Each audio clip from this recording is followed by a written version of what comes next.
अस्सलाम वालेकुम। Prime time में मैं आज़म अली खान यूसुफ सही सबसे पहले हेडलाइंस पर नजर डालेंगे।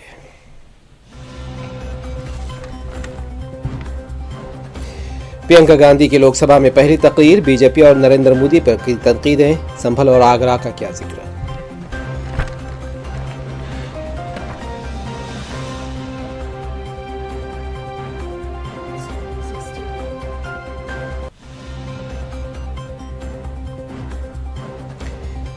वज़ीर ख़ारजा एस जयशंकर ने लोकसभा में बांग्लादेश में हिंदुओं के साथ सलूक पर फिक्रमंदी का किया इजहार। भारत चीन सरहदों पर मौजूदा सूरत हाल से भी पार्लियामेंट को क्या लाभ।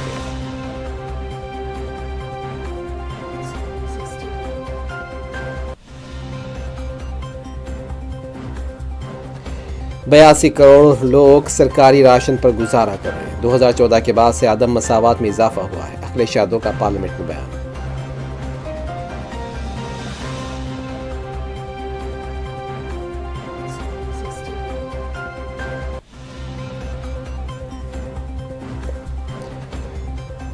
One nation one election bill को जब पेश किया जाएगा तभी रद्द अमल भी दिया जाएगा। मल्लिकार्जुन खड़गे का बयान। तरुण गोगोई ने कहा, one nation one election Bharat की वफाक पर हमला।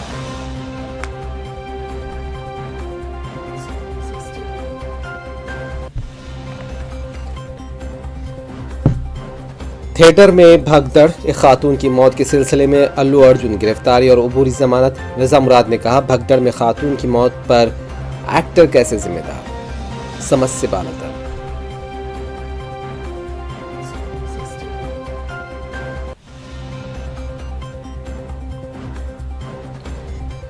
असद हुकूमत गिरने के बाद दमिश्क में पहला जुमा, लोगों में जोश व खरोश। मस्जिद उमैया में हजारों लोगों ने नमाज जुमा अदा की।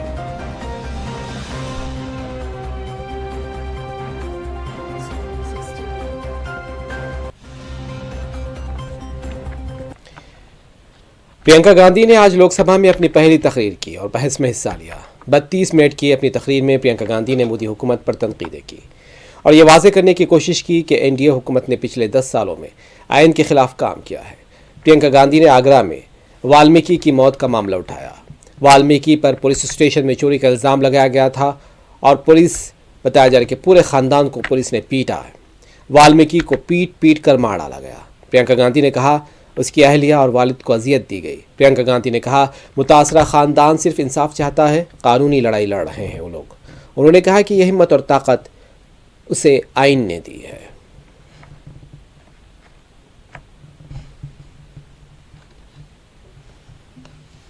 मैं अरुण वाल्मीकि के घर गई।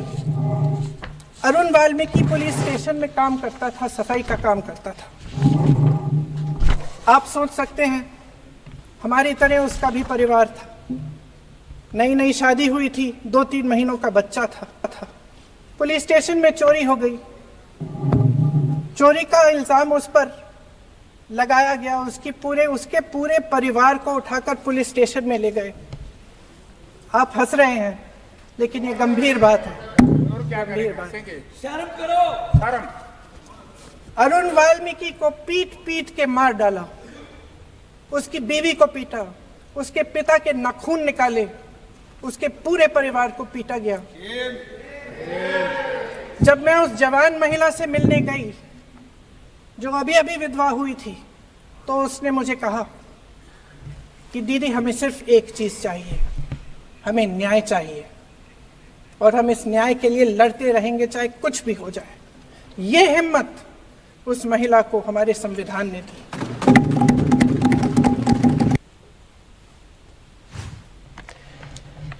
पार्लियामेंट में अपनी पहली तकरीर में प्रियंका गांधी ने वज़ीर आज़म नरेंद्र मोदी पर तनकीदें की हैं। उनका कहना था कि हम सब ने बादशाहों की एक कहानी सुनी है कि वो अपनी राय जानने के लिए अपना लिबास बदल कर आवाम के सामने जाते हैं, लेकिन आज का बादशाह लिबास को तब्दील करता है मगर आवाम के सामने जाने की उसकी हिम्मत नहीं है। एक कहानी होती थी अध्यक्ष महोदय, शायद बचपन में आपने भी सुनी होगी। राजा भेष बदलकर बाजार में आलोचना सुनने जाता था। ये सुनने जाता था कि प्रजा मेरे बारे में क्या कह रही है। लेकिन आज का राजा, भेष तो बदलते हैं आज के राजा, शौक तो है उनको भेष बदलने का, लेकिन न जनता के बीच जाने की हिम्मत है और न आलोचना सुनने की। सबसे पहले जो सुरक्षाकर्मी, जो जवान अफसर 13 दिसंबर को संसद की सुरक्षा के लिए शहीद हुए, उनके प्रति मैं श्रद्धांजलि व्यक्त करना चाहती हूँ। महोदय, हजारों साल पुरानी हमारी देश की, धर्म की एक पुरानी परंपरा रही है। ये परंपरा संवाद, चर्चा की रही है। एक गौरवशाली परंपरा है जो दर्शन ग्रंथों में, वेदों में, उपनिषदों में दिखती है। वाद विवाद और संवाद की हमारी पुरानी संस्कृति है। अलग अलग धर्मों में भी, इस्लाम में, सूफियों में, बौद्ध धर्म में, जैन धर्म में, सिख धर्म में भी ये वाद संवाद, ये चर्चा बहस, इसकी संस्कृति रही है। अपोजिशन लीडर और कांग्रेस के रुकने पार्लियामेंट राहुल गांधी ने लोकसभा में प्रियंका गांधी वाड्रा की पहली तकरीर पर रद्द-ए-अमल जाहिर करते हुए कहा, ये बहुत अच्छी और शानदार तकरीर थी। राहुल गांधी और मल्लिकार्जुन खड़गे ने प्रियंका गांधी की तकरीर की तारीफ की है।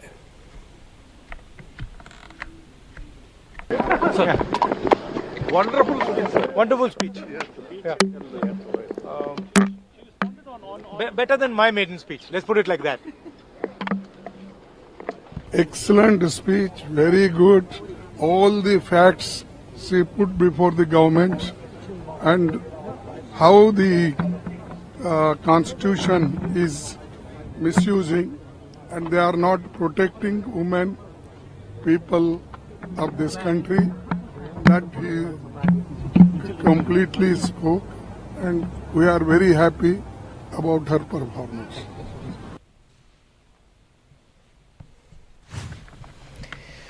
वज़ीर ख़ारजा एस जयशंकर ने पार्लियामेंट में खिताब करते हुए बांग्लादेश में हिंदुओं के साथ सलूक पर फिक्रमंदी का इजहार किया है।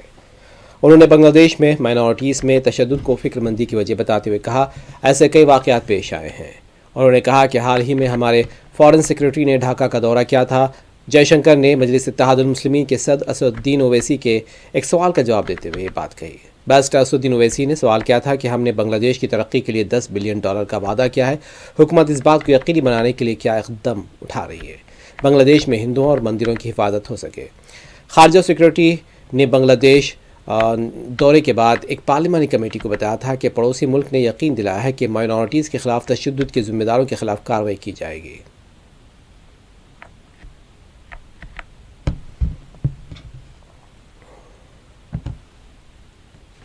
Very glad that the honourable member referred to visits, timing of visits.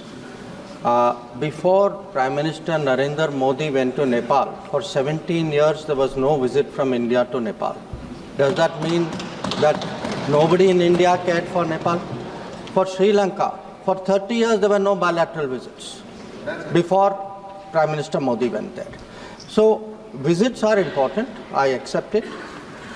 Visits are also subject of timing, of convenience, of agenda. So the honourable member asked, we give them priority, do they give us priority? And the answer is yes, that if one looks at what we do with each of these countries, he referred, sir, to Maldives. With this government in Maldives, we have inaugurated the Adu Link Road and Reclamation Project. I myself went for it. 28 islands there were provided water and sewage facilities. And by the way, the President of Maldives was present at the oath taking of this new government. Jaishankar ने India की खारजा policy के दूसरे पहलुओं पर भी रोशनी डाली, जिनमें सबसे पहले पड़ोस पॉलिसी और चाइना और पाकिस्तान के साथ ताल्लुकात शामिल हैं। जयशंकर ने नेपाल के नए करेंसी नोटों में इंडिया के इलाकों को नेपाल में दिखाने के बारे में भी बताया। सरहदों के बारे में हमारी पोजीशन बिल्कुल साफ़ है। हम अपने पड़ोसियों से उम्मीद करते हैं कि ऐसी कार्रवाइयों के नतीजे में इंडिया की पोजीशन में तब्दीली आए। लोकसभा में समाजवादी पार्टी के रुकने पार्लियामेंट अखिलेश यादव ने बीजेपी को तनकीद का निशाना बनाया है। उन्होंने इल्जाम लगाया कि 2014 के बाद जिस रफ्तार से अदम मसावत में इजाफा हुआ है वो नाकाबिले तसव्वुर है। 82 करोड़ लोग सरकारी राशन पर गुजारा कर रहे हैं। उन्होंने कहा कि 2014 के बाद जिस रफ्तार से अदम मसावत में इजाफा हुआ वो नाकाबिले तसव्वुर है। मुल्क के 140 करोड़ लोगों में से 82 करोड़ सरकारी राशन पर गुजारा कर रहे हैं। जो लोग मुल्क को बताते हैं कि हम दुनिया की सबसे तेज़ी से तरक्की करने वाली मईशत बन रहे हैं। उन्होंने कहा कि मैं इस हुकूमत को बताना चाहता हूँ कि जब 82 करोड़ लोग सरकारी राशन पर गुजारा कर रहे हैं और दूसरी तरफ मुल्क को के 2/3 असासे सिर्फ चंद कुंभों के कंट्रोल में है, तो उन्होंने इस पर तनकीद भी की। साथ में देश में अध्यक्ष महोदय 2014 के बाद विषमता जिस तेजी के साथ बढ़ी है उसकी कल्पना भी नहीं की जा सकती है। 140 करोड़ में से 82 करोड़ सरकारी अन्न पर जिंदा हैं। अगर आपकी अर्थव्यवस्था ऊंचाई पर जा रही है तो हमारे जो गरीब लोग हैं, जो 60% गरीब लोग हैं, उनकी पर कैपिटा इनकम क्या है? ये देश समाजवादी गणराज्य बने। समाजवाद का सरल शब्दों में अर्थ है कि समता और संपन्नता हो। लेकिन देश में अध्यक्ष महोदय 2014 के बाद विषमता जिस तेजी के साथ बढ़ी है उसकी कल्पना भी नहीं की जा सकती है। 140 करोड़ में से 82 करोड़ सरकारी अन्न पर जिंदा हैं।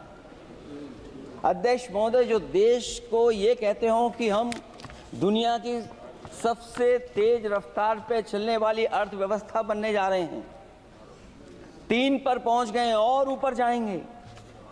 मैं सरकार से कहना चाहता हूं कि जब 82 करोड़ सरकारी अन्न पर जिंदा हैं और दूसरी तरफ देश की संपूर्ण संपत्ति के 2/3 हिस्से पर कुछ परिवारों का कब्जा है, अगर सरकार में ये बहादुरी और हिम्मत है तो इस 60% गरीबी के रेखा से नीचे रहने वाले लोगों की पर कैपिटा इनकम क्या है? अगर आप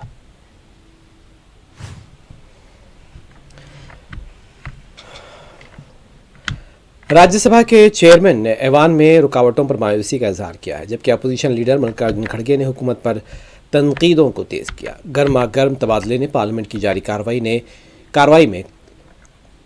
को कशीदा भी कर दिया था। किसान का बेटा अगर इतने सर्वोच्च पद पे बैठा है तो आप लोगों को क्या तकलीफ है? किसान का बेटा आगे रह जाए, ओबीसी का बेटा आगे रह जाए, दलित का बच्चा आगे रह जाए, बस एक परिवार इस देश को चलाए। संविधान विरोधी है, किसान विरोधी है, किसानों के प्रति इनका कोई भी जो है मान नहीं है, नौटंकी करते हैं, खाली है सारे के सारे। किसान का बेटा हूँ, कमजोरी नहीं दिखाऊंगा, देश के लिए मर जाऊंगा, मिट जाऊंगा। मैंने इज्जत देने में कोई कमी नहीं रखी है। Look at the gesturing, Shri Mallikarjun खड़गे।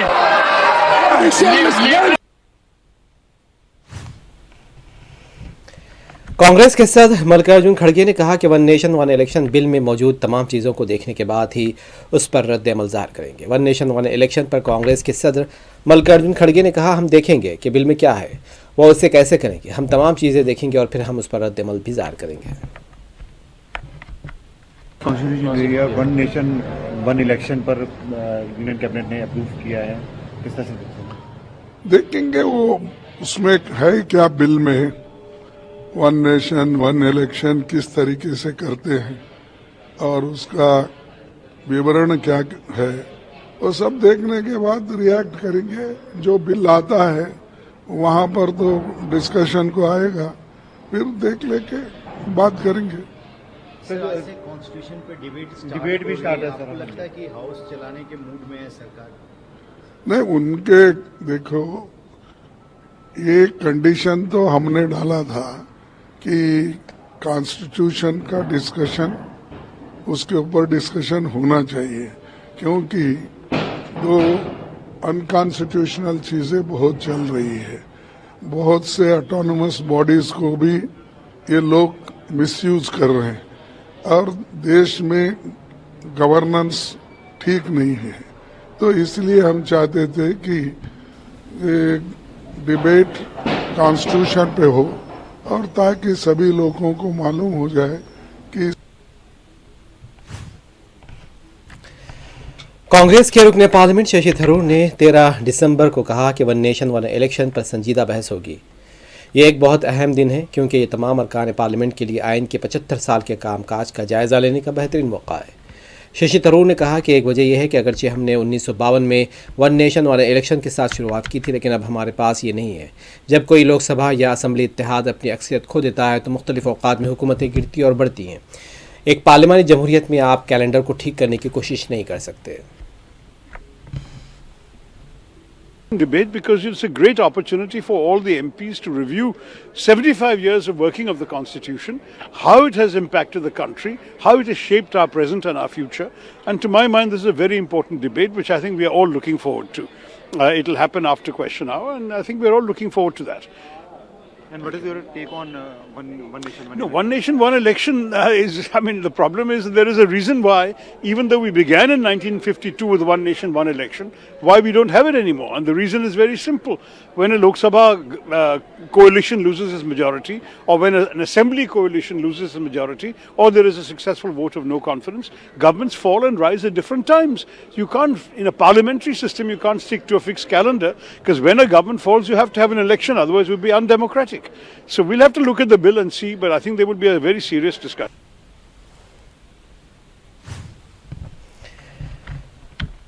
जैसे ही मरकजी काबीना ने one nation one election bill को मंजूरी दी, कांग्रेस के रुकने पार्लियामेंट गौरव गोगोई ने 13 दिसंबर को दावा किया कि ये बिल वफाक पर हमला है।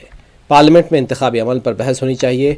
उन्होंने कहा कि कांग्रेस पार्टी पहले ही अपना मौक़िफ़ वाज़ेह कर चुकी है, क्योंकि वन नेशन वन इलेक्शन वफाकियत पर हमला है और पार्लियामेंट में इंतखाबी अमल पर बहस होनी चाहिए।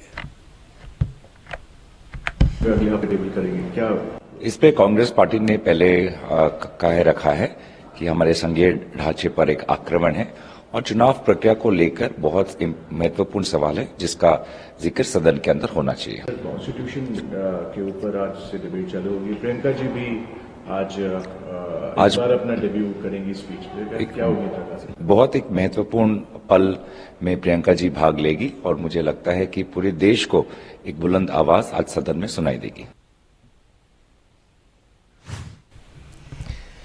लोकसभा में आज आइन पर बहस यानी कि बात करते हुए बीजेपी के रुकने पार्लियामेंट रवि किशन ने कहा, सच सामने आएगा। आइन पर बहस होनी चाहिए ताकि सबको मालूम हो कि वज़ीर-ए-आज़म मोदी ने किस तरह आइन की हिफाजत की और किस तरह आइन का मजाक उड़ाया गया और उसे खिलौना बनाया गया। वो आइन की कॉपियाँ उठाए हुए हैं जिनकी सफ़ात खाली हैं और आज सच सामने आ जाएगा। रवि किशन ने कहा, इससे कई लाख करोड़ की बचत होगी। अपोजिशन को इसके बारे में क्या पता है? देखिए, आज बहुत दुखद दिन भी है और बहुत गर्व का दिन भी। आज ही संविधान पर, आज ही इस देश की सबसे बड़ी पंचायत पर हमला हुआ था। आज उस शहादत दिवस हम मना रहे हैं सब लोग, और वो सारे शहीदों की तस्वीर है जिन्होंने कई सारे माननीय सांसदों को, मंत्री को और देश के लोकतंत्र को बचाया था अपनी जान की आहुति देकर। और ऐसे में आज ये पहली बार संविधान करके इन्होंने लोकसभा में जो छीछा लेदर करवाया था, तो उस संविधान के ऊपर चर्चा अब होनी चाहिए। अब पता चले कि संविधान को मोदी जी कितने ठीक से जानते हैं और कैसे उन्होंने संविधान को बचा के, संभाल के, संजो के अपने आत्मा से लगाकर इस देश को एक विकसित और विराट भारत बना। बीजेपी की लोकसभा एमपी हेमा मालिनी ने वन नेशन वन इलेक्शन की वकालत की है और कहा कि मुल्क के कुछ हिस्सों में मुसलसल मॉडल तर्ज अमल की वजह से तरक्याती काम मुतासिर हो रहे हैं। One election is a very good idea, that's what we all feel. हम सरकार हमारी है, तो इसमें क्या, जो इलेक्शन बार बार होता रहता है तो पूरा देश में कोड ऑफ कंडक्ट हो जाता है, जितना डेवलपमेंट हो रहा है सारा रुक जाता है, सारा काम हर जगह जो भी इलेक्शन शुरू होता है एवरीथिंग गेट स्टॉप्ड। इससे बहुत प्रॉब्लम होता है सबको, तो इसलिए it is better it is to be in one, एक ही बार हो जाए तो डेवलपमेंट में भी इजी रहेगा। और बार बार जो बोलेंगे, अब मोदी जी को भी जाना पड़ता है as a prime minister, he has to attend everywhere, तो unnecessarily they will criticise. so it is better to have one election, one nation. मरकजी काबीना की वजह से वन नेशन वन इलेक्शन पर बात करते हुए बिल के बारे में कोई मुनासिब तरमीम या तहकीक नहीं की गई है। उन्होंने मज़ीद कहा यह जमहूरियत के लिए सबसे बड़ा ख़तरा है। संजय रावत ने कहा कि इसके बारे में कोई मुनासिब तरमीम या तहकीक नहीं की गई। मोदी जी हमेशा अपने मन की बोलते हैं, वो कभी ये नहीं सोचते कि आवाम के जहन में क्या है या अपोजिशन के लोगों के जहन में क्या है। संजय रावत ने कहा कि मुझे शक है कि मोदी जी 2029 तक वज़ीर आज़म रहेंगे और ये जमहूरियत के लिए सबसे बड़ा ख़तरा है। ये जल्दबाजी है, उस बारे में कोई ठीक से संशोधन या रिसर्च नहीं किया है। मोदी जी हमेशा अपने मन की बात बोलते हैं, जनता के मन में क्या है या जो अपोजिशन के लोग हैं उनके मन में क्या है उस बारे में कभी सोचते नहीं। ये एक संघ राज्य व्यवस्था है हमारे देश में। अलग अलग राज्य, अलग अलग भाषा, अलग अलग प्रथाएं, अलग अलग तरह का हवामान, सब कुछ बदल जाता है।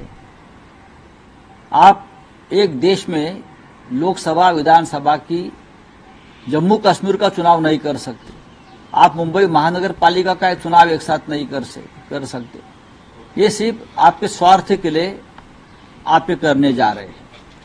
लेकिन मुझे शंका है क्या 2029 तक मोदी जी प्रधानमंत्री रहेंगे? आपको आश्चर्य होगा मेरे वक्तव्य से, लेकिन मेरा ये सवाल है, जो मोदी जी और शाह जी करने जा रहे हैं ये लोकतंत्र को सबसे बड़ा खतरा है, लोगों की भावनाओं को ठेस है।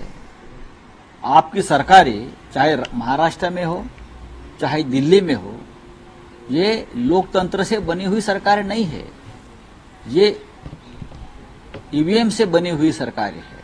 महाराष्ट्र में आप देखिए गांव-गांव में लोग रिजोल्यूशन कर रहे हैं ईवीएम के खिलाफ। इसी जनता को आप मूर्ख समझते हो? तो 2029 तक क्या मोदी जी प्रधानमंत्री रहेंगे देखने के लिए? हाँ, क्या उनको सत्ता छोड़नी पड़ेगी? ये आने वाला समय बताएगा।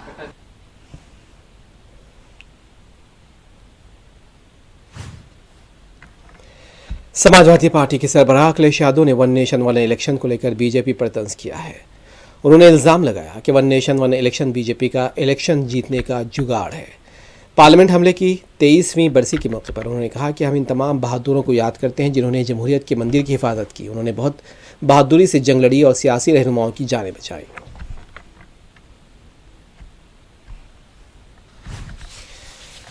वज़ीर आज़म नरेंद्र मोदी ने यूपी के प्रयागराज में मंदिर का दौरा किया है। उन्होंने तैयारियों का जायजा लेने के लिए महाकुंभ से पहले प्रयागराज का दौरा किया। इस मौके पर पीएम मोदी ने संगम पर भी पेशकश की है, यानी पूजा की है।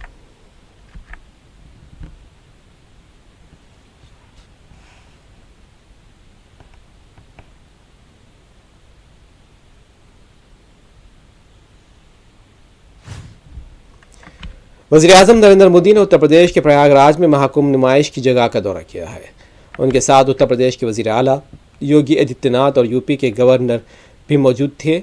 ख़ासतौर पर महाकुंभ जो हर 12 साल में एक बार मुनक़िद होता है, 13 जनवरी को शुरू होने वाला है, 26 फरवरी 2025 को प्रयागराज में इख्तिताम पज़ीर होगा।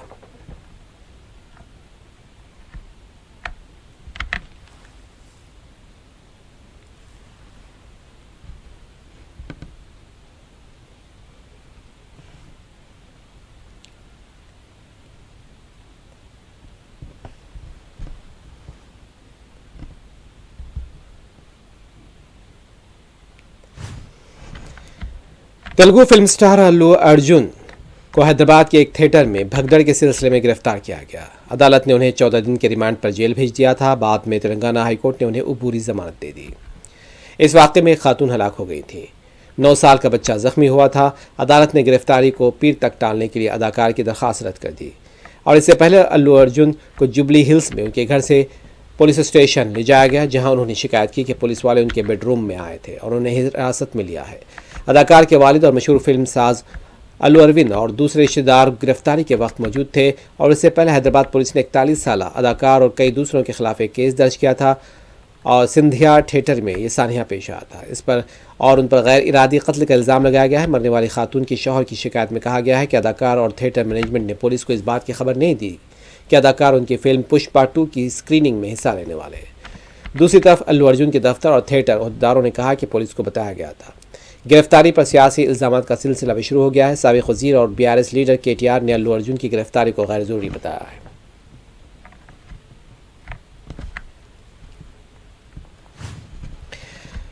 इस दौरान वज़ीर आला रेवंत रेड्डी ने कहा कि अल्लू अर्जुन के मामले में कानून अपना काम करेगा। तेलुगु सिनेमा स्टार अल्लू अर्जुन की गिरफ्तारी पर रद्दअमल ज़ाहिर करते हुए चीफ मिनिस्टर तेलंगाना रेवंत रेड्डी ने जुमा को कहा कि वो इस मामले के बारे में मज़ीद जानने के बाद ही बात कर सकते हैं। उन्होंने कहा कि मुझे पता लगाने दो और फिर मैं आपको बताऊंगा। CM रेवंत रेड्डी ने कहा कि वो इस मामले में मुदाखलत नहीं करेंगे। अल्लू अर्जुन के मामले में कानून अपना काम करेगा। ज़राए का कहना है कि वज़ीर आला का ख्याल है कि कानून की नज़र में सब बराबर है। अल्लू अर्जुन की गिरफ्तारी पर उनके फैंस में सदमे की लहर दौड़ गई। गिरफ्तारी के बाद गांधी हॉस्पिटल में उनकी मेडिकल जाँच कराई गई। बाद में उन्हें नामपल्ली की अदालत में पेश किया गया। अल्लू अर्जुन की गिरफ्तारी के वक्त उनकी बीवी रो पड़ी थी।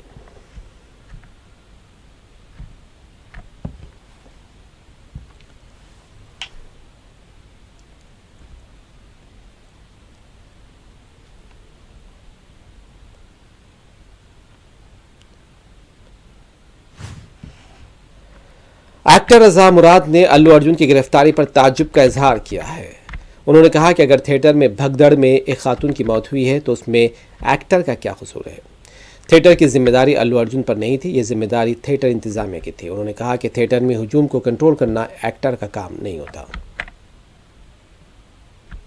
भगदड़ मच गई, एक आदमी की मौत हो गई, लोग घायल हो गए। अब इसमें एक्टर का क्या कसूर है? थिएटर की जिम्मेदारी जो है थिएटर के एडमिनिस्ट्रेशन की, वो तो एक्टर के हाथ में नहीं है।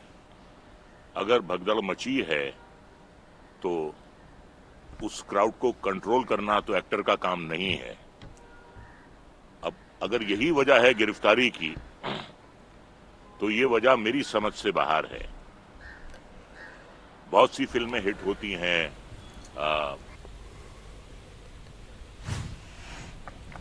सीरिया में बशार अल असद हुकूमत गिरने के बाद पहले जुमा को दमिश्क में लोगों का जोश व खरोश देखा गया। हज़ारों लोग मस्जिद उमैया में जमा हुए जुमा की नमाज अदा की। इस मौके पर दमिश्क में जश्न मनाया गया। मस्जिद उमैया 7वीं सदी में तामीर की गई थी। मस्जिद ने इस सीरिया में कई इनकलाबात देखे। इस मस्जिद ने अलग अलग मकामात से लोग नमाज अदा करने के लिए मस्जिद उमैया में आए।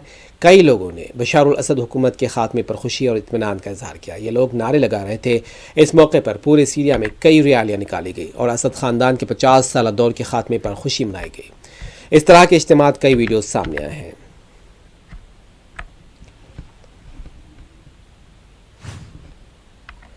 सीरिया के अबूरी वज़ीर आज़म मोहम्मद अल बशीर ने मस्जिद उमैया में जुमा की नमाज अदा की है। उन्होंने इस मौके पर खिताब भी किया। अपने खिताब में उन्होंने कहा, सीरिया को एक नए दौर का सामना है। पिछले दिनों बागी फोर्सेस की पेशकदमी के दौरान बशार अल असद रशिया फरार हो गए थे, जहां उन्हें और उनके ख़ानदान को सियासी पनाह दी गई है। अपोजिशन फोर्सेस में सबसे अहम ग्रुप हयात तहरीर शाम के लीडर अबू मोहम्मद अल जुलानी ने कहा कि वो पिछली हुकूमत के दौर में टॉर्च के जिम्मेदारों के खिलाफ कार्रवाई करेंगे।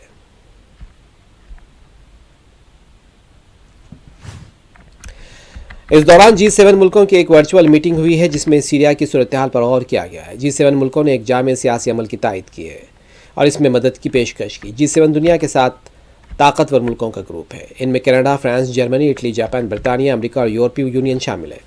इन लीडर्स ने कहा कि हम सीरिया में एक ठोस जामे और गैर मसलकी हुकूमत के लिए काम करने को तैयार हैं, जैसे कानून की हुक्मरानी, इंसानी हुकूक और ख़वातीन के हुकूक को यकीनी बनाना होगा। मजहबी और नस्ली अक़लियतों की हिफाजत करनी होगी। शफाफियत और जवाबदेही से काम करना होगा। G7 ने कहा, अगर सीरिया के मुस्तक़बिल की हुकूमत इन मेयारात पर पूरी उतरती है और नतीजे देती है तो वो इसकी मुकम्मल भी मदद करेंगे।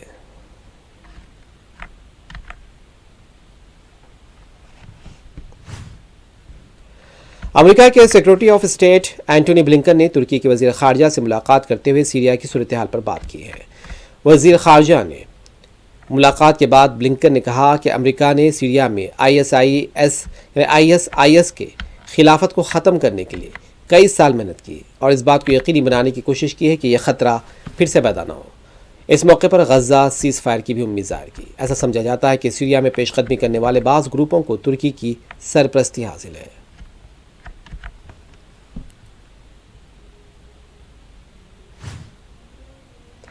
इस दौरान इजरायली वज़ीर-ए-आज़म बेंजामिन नेतन्याहू ने गोलान पहाड़ियों का दौरा किया है और इस दौरे की तस्वीरें भी सामने आई हैं। यूनाइटेड नेशन ने सीरिया के पड़ोसियों से कहा कि सीरिया में बहरान के दौरान के इलाकाई सालमियत का एहतराम करे। एक खबर में कहा गया है कि अमेरिका सीरिया की सूरत हाल के बारे में इजराइल से बातचीत कर रहा है। यूनाइटेड नेशन ने कहा है कि पिछले 2 हफ्तों में सीरिया में लड़ाई की वजह से 1.1 मिलियन लोग बेघर हुए और इनमें ज़्यादातर ख़वातीन और बच्चे हैं। 6,40,000 लोग अलेप्पो से, 3,34,000 इदलिब से और 1,36,000 हुमा से फरार हुए हैं।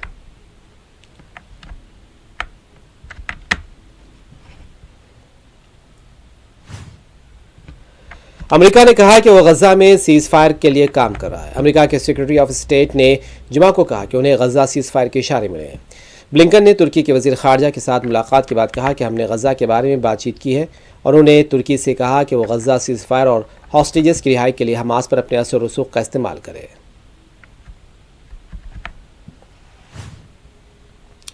गजा में इजरायली बर्बरियत जारी है। फ़लस्तीनी इंफॉर्मेशन सेंटर ने बताया नुसैरत में इजराइल की ताज़ा बमबारी में 25 बच्चे और ख़वातीन शहीद हो गए हैं और इजरायली हमलों में 40 शहादतें हुई हैं। वज़ारत सेहत के हवाले से बात बताई गई है।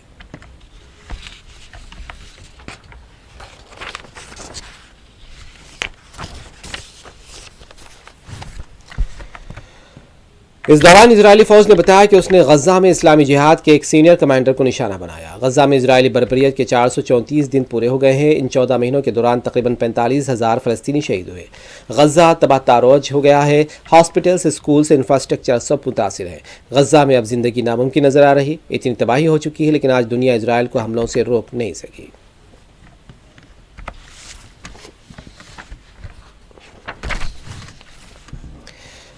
आखिर में हेडलाइंस एक मरतबा फिर।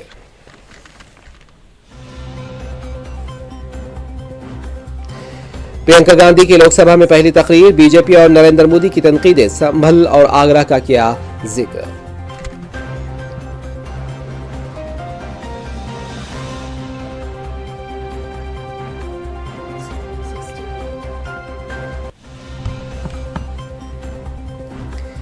वज़ीर ख़ारजा एस जयशंकर ने लोकसभा में बांग्लादेश में हिंदुओं के साथ सलूक पर फेरबंदी का किया इजहार। भारत चीन सरहदों पर मौजूदा सूरत हाल से पार्लियामेंट को किया वाकिफ।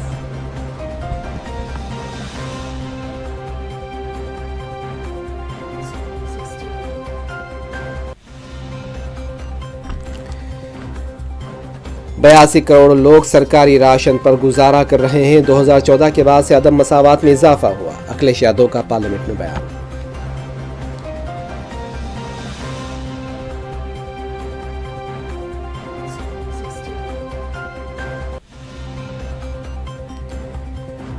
One nation one election bill को जब पेश किया जाएगा तभी रद्द अमल भी दिया जाएगा। मल्लिकार्जुन खड़गे का बयान। तरुण गोगोई ने कहा, one nation one election Bharat की वफाक पर हमला।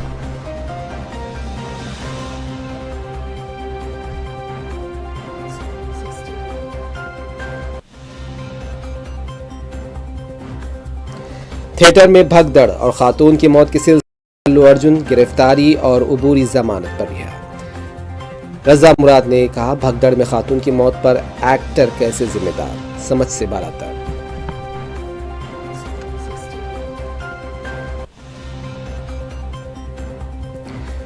असद हुकूमत गिरने के बाद दमिश्क में पहला जुमा। लोगों में जोश व खरोश। मस्जिद उमैया में हजारों लोगों ने नमाज जुमा अदा की।